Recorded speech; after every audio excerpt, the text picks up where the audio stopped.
So we're going to look, first of all, at the very first part of the process. This is about using less, okay? This is the first thing you should always do. Try to do less of it. That reduces the impact. This is the quickest and easiest way to get the scales to go from here to here, okay? So, how can I use less? Well, instead of printing lots and lots of brochures, this is the age of technology, and people are more and more quite willing to receive things electronically. They don't need brochures. Some people certainly, they like to sit of an evening and flick through pages, but most people have an idea of where they might want to be going. They don't need to have the whole offer that you have as an operator. You can reduce it, you can cut it down a little bit. So why not ask the customer what pages they want and then put those together and deliver those pages? That way, it's only a very small part of the brochure that goes out. Because one of the big issues is the fact that you produce all these big brochures and then often they're just sitting in a pile, never being used, because there's a second edition that comes out and a third edition that comes out. So every time there's a new one, there's a whole load of these that just end up not even used, having to go somewhere to either bury them, burn them, or hopefully recycle them. So produce less of them, you don't have that much of an issue. Well, what could you do in the office? Well, think about the printing that you do. Do you really need to print that email off? No, of course you don't. You can read it on the screen. You can archive it. You don't need it physically on paper. But some people find that really hard to do. They like the comfort factor of producing lots of paper. When you're working on documents and reports, people print it off because they like to underline things and cross things out. So just make it difficult. Make it difficult for people to print. So if you've got printers scattered around your offices, take them all away and have one networked printer. And you take it and you take the printer outside, you take it through this door at the back, and you open the door, you just put it in a room, just furthest point away from everybody. And that means that if you want to print something off, you physically got to walk to go and collect it from the printer. And that, just mentally, will make you think about whether or not I really want to print it off in the first place. So reduce the amount of paper. Oh, there's another thing that you can do psychologically to get people to reduce paper, and that is that you also take away the place they dispose of it. So rather than have waste baskets around the office, you gather all of those up and you take the waste basket, you donate all the others. That's a very nice, worthy community action. Donate all the others, take your one basket and put it in the room over there with the photocopier or the printer. So that if somebody's got paper all over the desk, then the only way they can get rid of it is to go and walk over there to dispose of it. Okay? Hopefully the waste bin is actually a recycle bin or a reuse bin and not a general waste. This actually works for most things in the office. It gets rid of general clutter, because when people have not got a place to dispose of it, they don't like it building up all over the desk. So actually it changes people's mentality about a clean, tidy workspace as well. It's very effective. So two things there for you. Take your printer, take your waste paper basket and put them out there somewhere. Okay? So that's all about reducing. So that's our first thing to do. Now the next best thing would be, if you've got to use an amount of paper, as a certain amount of paper you have to produce, you can't avoid it. So that paper that you've got, can you do something else with it? Or can you make the most of paper? Which is a little bit similar to reusing. So do you print on both sides, for instance? So are the printers set to print both sides? can you reduce A4 down to A3? Well, it depends on the eyesight capabilities of the workforce. But sometimes you can do that. So instead of, you know, having 4 sheets of paper with that on, or different things, then you can combine them all together. So you've got 4 sheets, you know, 1, 2, 3, 4. That's just saved 3 pieces of paper. That's, I suppose, more about the reduction rather than the reusing. But if you've used paper for one thing, can you use it now for making notes on or something like that? Can you use it again? Can you reuse it for something else? So that's our second option. Okay, we've reduced it, we've reused it. The next best thing would be to try and replace the paper that we're using with something that is more sustainable as a source of paper. So let's go for replace as a third option. So we might be able to look for paper that's coming from sustainably sourced forests, the FSC paper. Or maybe we can get good quality recycled paper. The cost of this now in most countries is coming down really fast. Why? Because it's not about the people buying the paper that want to be more sustainable. It's also about the people producing it, the printers. There's a lot of pressure on them to be more sustainable. So they're having to start providing you with this more sustainable recycled option. So eventually the price will even out. Certainly, you know, most places in Europe now you can get really good quality recycled paper. And if it's not 100% recycled, you know, maybe you can get 50% recycled. Sometimes that's whiter, better quality paper stock, but it's still got a percentage recycled in it, which is better than nothing at all. Maybe you can go for paper that's been produced with a fairly sustainable production process, low energy or chlorine free. So all of these options are things which you could look for. Labels, of course, are quite useful in identifying ways to replace your paper stock. Labels, certificates, that helps you to identify those. So the next step, which isn't on there, would be to recycle. Okay, so you've reduced, you've reused, you've replaced it for something more sustainable, but then the waste paper, once you've got it into, you can't do anything else with it, at least make sure that it goes to recycling.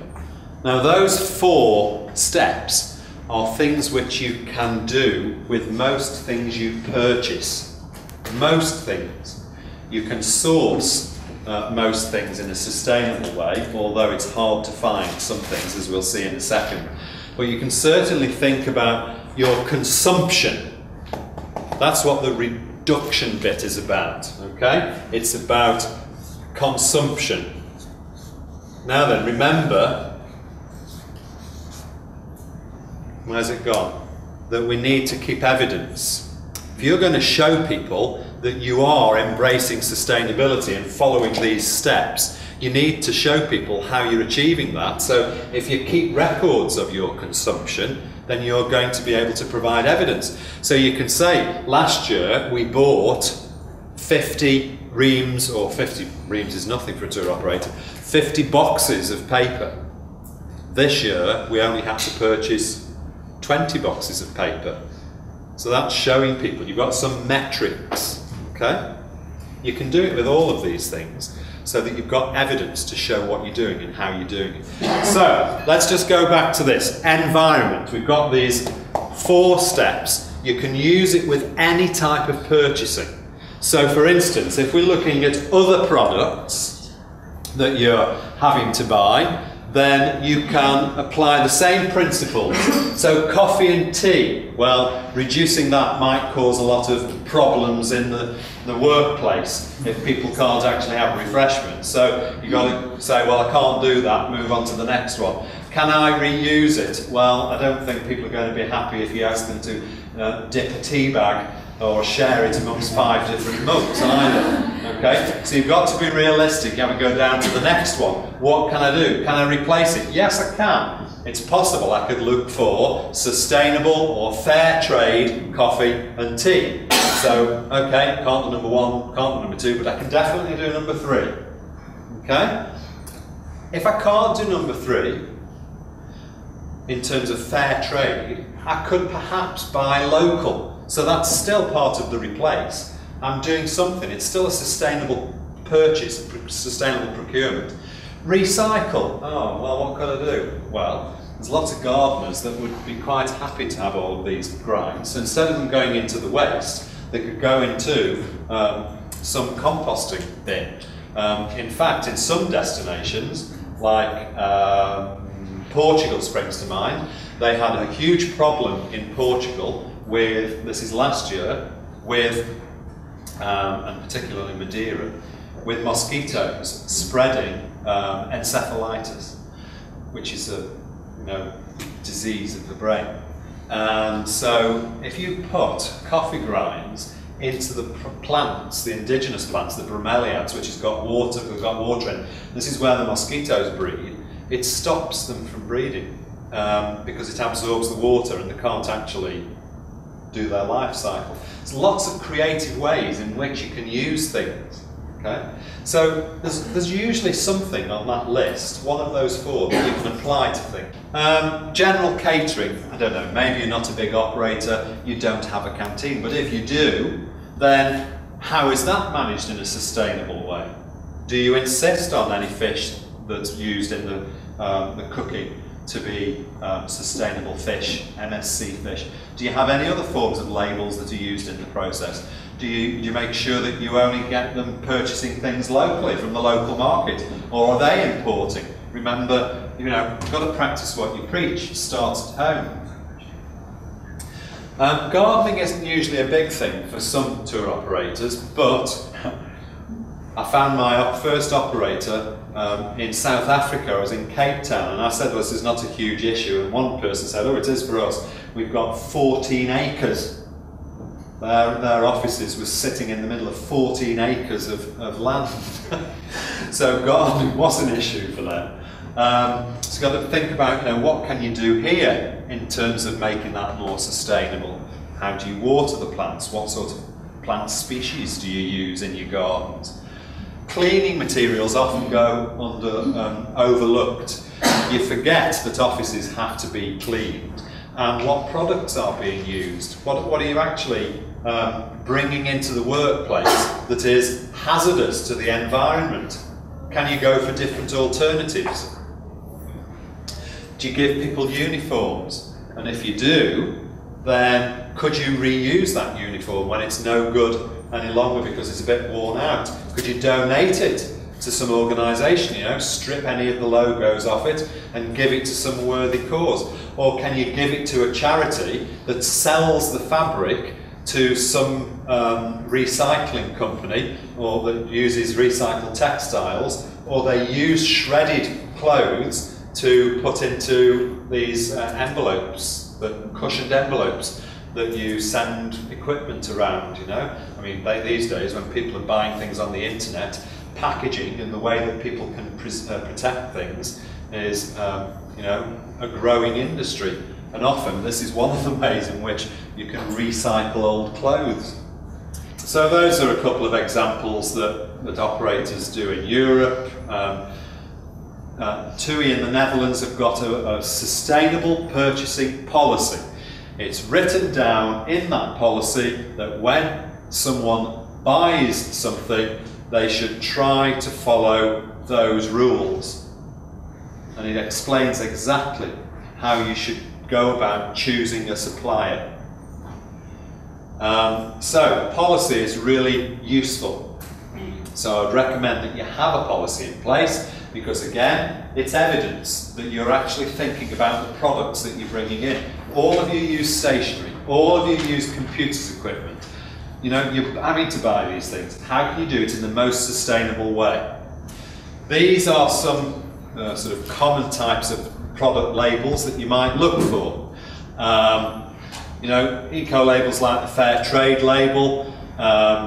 You might also find some evidence that something's produced locally, but don't assume just because it's purchased locally doesn't necessarily mean it's been produced locally. So you need to ask the questions. You've got to go back along its life cycle to find out where it's come from.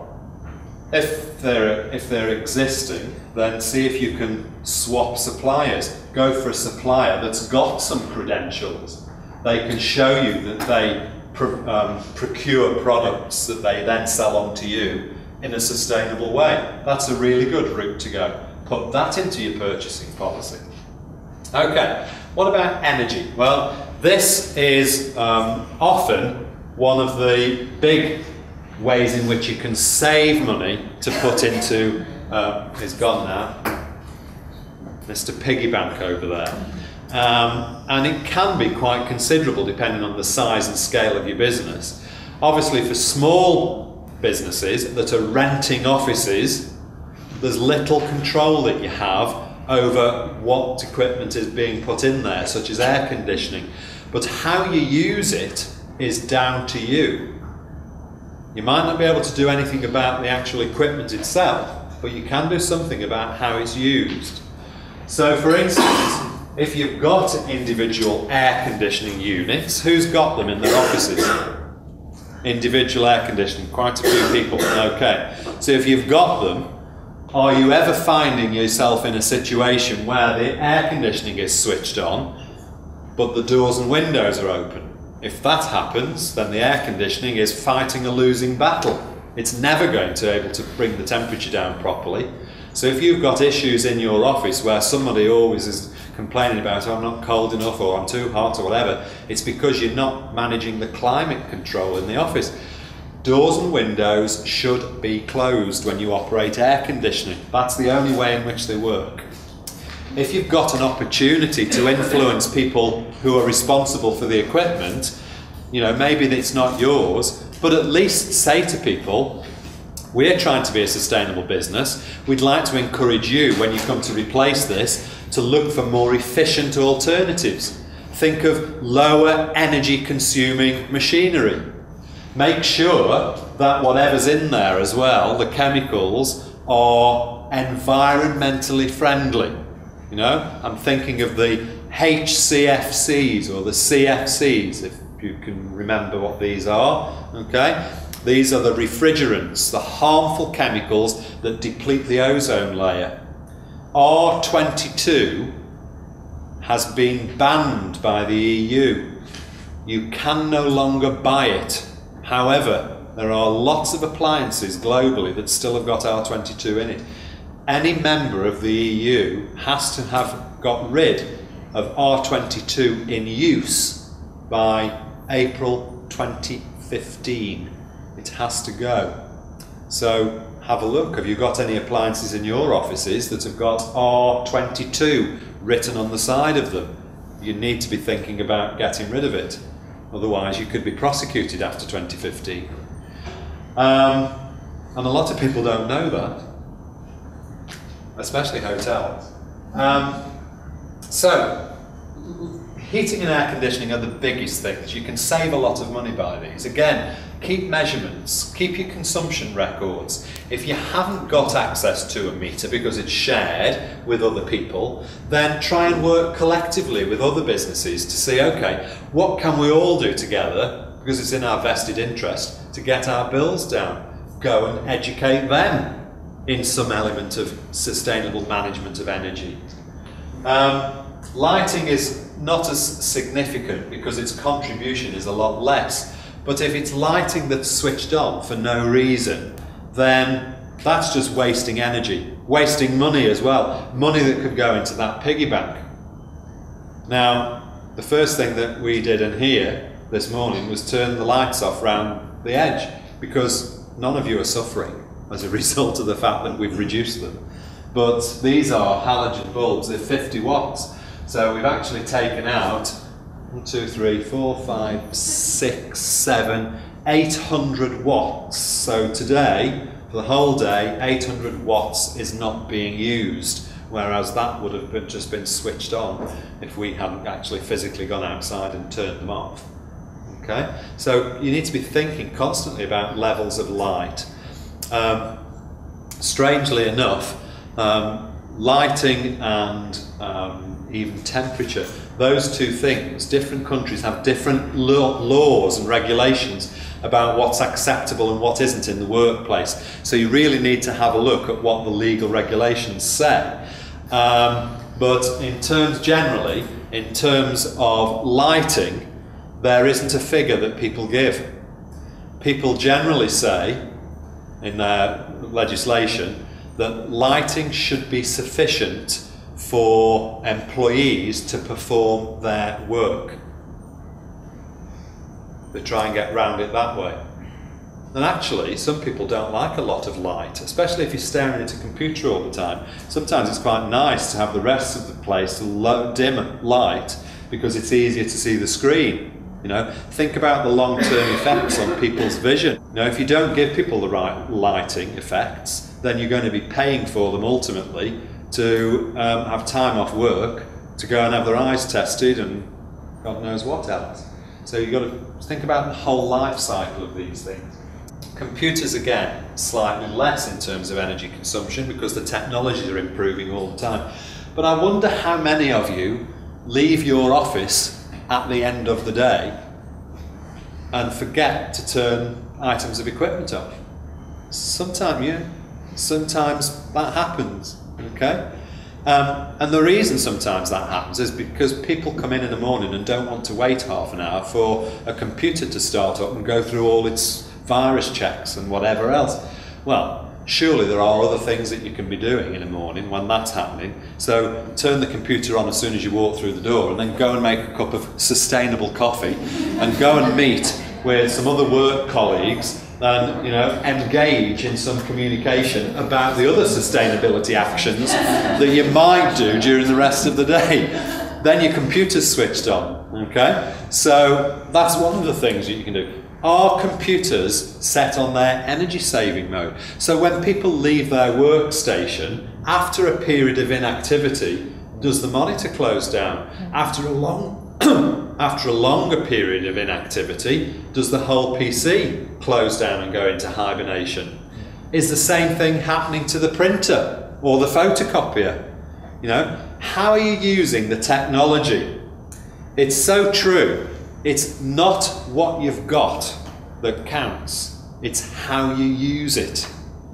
You've got to be able to use it in an efficient way. Efficiency is about human intervention. It's not about the technology.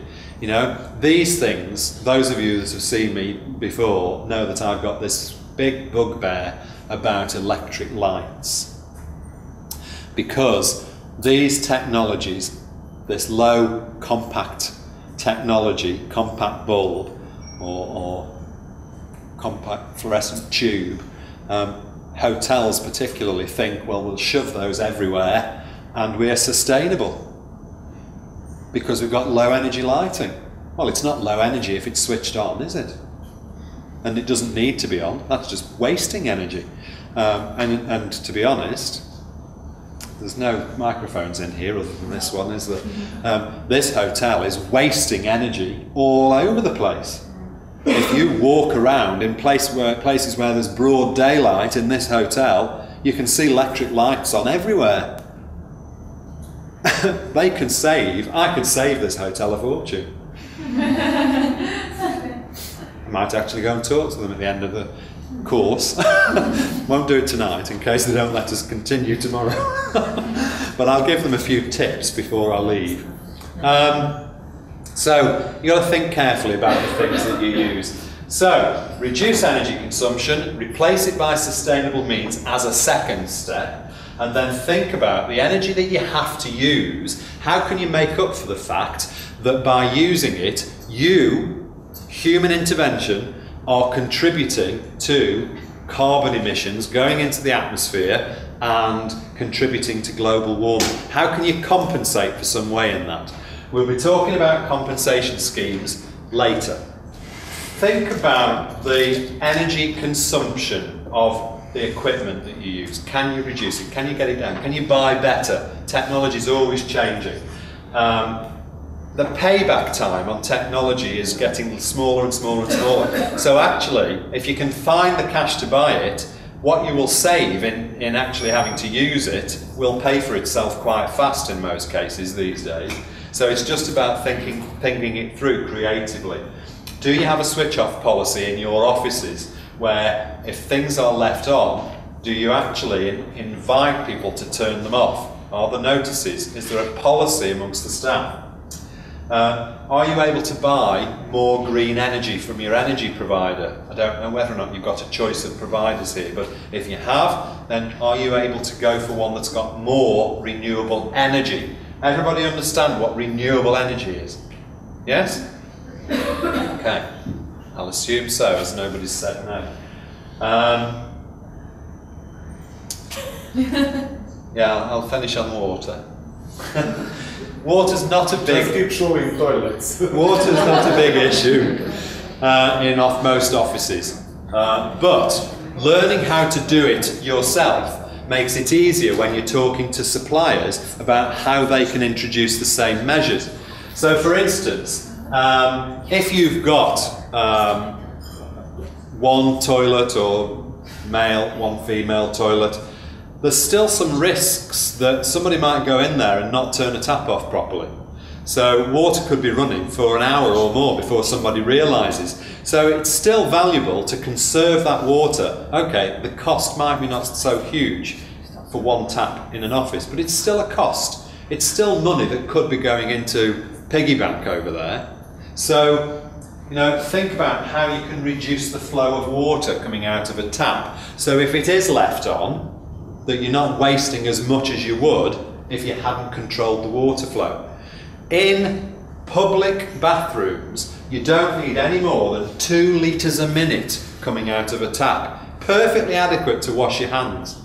If you go in a public bathroom in this hotel, it's coming out at about 8-9 litres a minute. It's very, very fast, far too much, okay? The amount of water in toilets, be very careful about putting something into this tank to displace the water, to reduce the amount of water in here. It's a very common solution that people sort of turn to try and reduce and save some water.